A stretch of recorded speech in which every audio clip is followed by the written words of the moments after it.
সম্মানিত দর্শক শ্রোতা, আশা করি যে যেখানে আছেন ভালো আছেন, সুস্থ আছেন।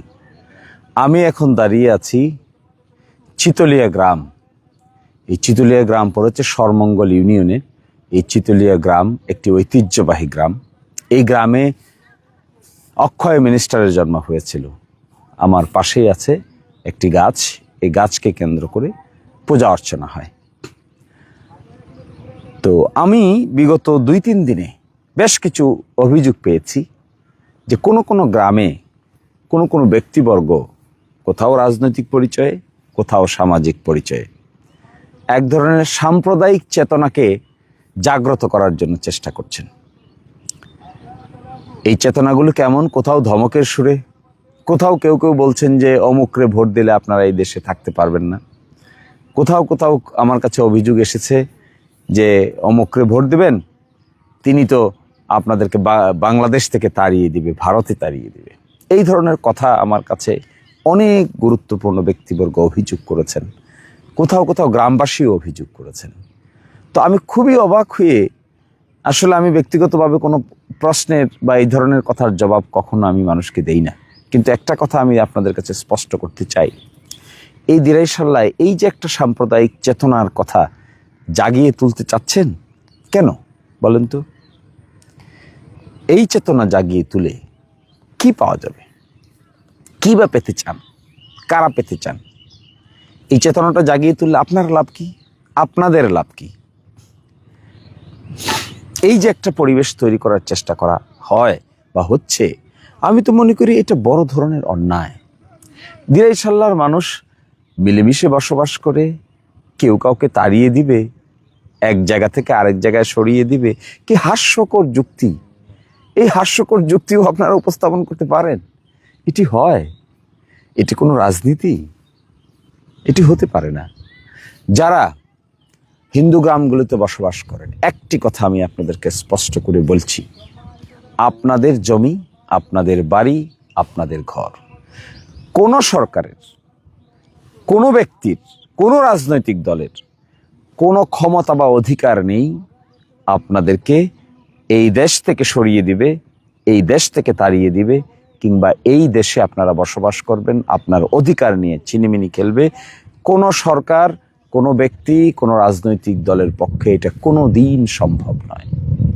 এই যে ক্লিয়ার মেসেজ, এই ক্লিয়ার মেসেজটা আপনারা দয়া করে গ্রহণ করবেন। এখন প্রশ্ন হলো, যারা এটা বলে, যারা এটা বলতে চায়, কেন বলতে চায়? একটা বিভাজন তৈরি করতে চায়।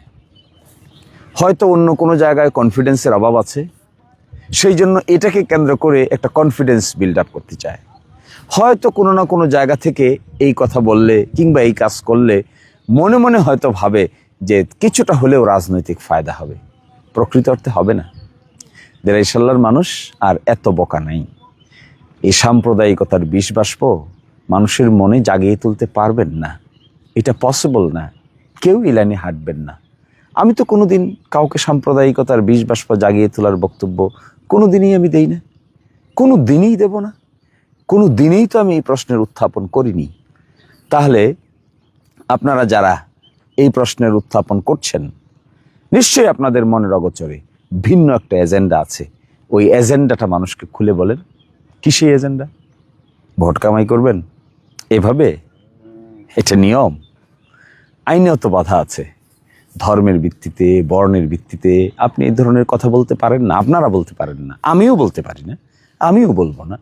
আমিও আইন অনুযায়ী এই কথা বলতে পারবো না যে ধর্মের ভিত্তিতে মানুষকে কে দেশে থাকতে পারবে, কে দেশে থাকতে পারবে না, এই কথা কি আমি বলতে পারবো? No, never. This is communalism. একজন মানুষ তার বাড়িতে থাকবে, তার ঘরে থাকবে, তার ব্যক্তিগত সম্পদ ব্যবহার করবে। আমি কে তাকে এখান থেকে সরিয়ে দেওয়ার? আপনি কে তাকে এখান থেকে সরিয়ে দেওয়ার? আপনার কি ক্ষমতা আছে তাকে বিরক্ত করার? আমার কি ক্ষমতা আছে বিরক্ত করার?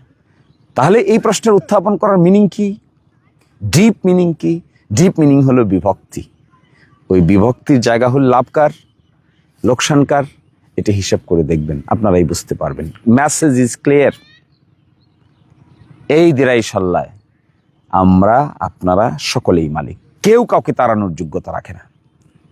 পচা রাজনীতির বক্তব্য দিয়ে লাভ হবে না। যিনি বা যারা এটা বলছেন তারাও কাউকে বিরক্ত করার যোগ্যতা রাখেন না, ক্ষমতা রাখেন না।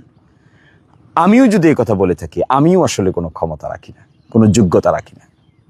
সুতরাং এই কথাটা বলে আর মানুষের মধ্যে অযথা কনফিউশন ক্রিয়েট করার চেষ্টা করবেন না।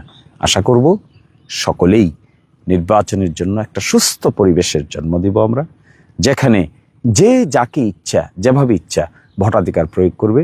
ভোটের আগে এবং ভোটের পরে ভোট দেওয়ার জন্য কোনো ব্যক্তিকে কিংবা কোনো মার্কায় ভোট দেওয়ার জন্য তাকে কোনো ধরনের কোনো অসুবিধার শিকার হতে হবে না।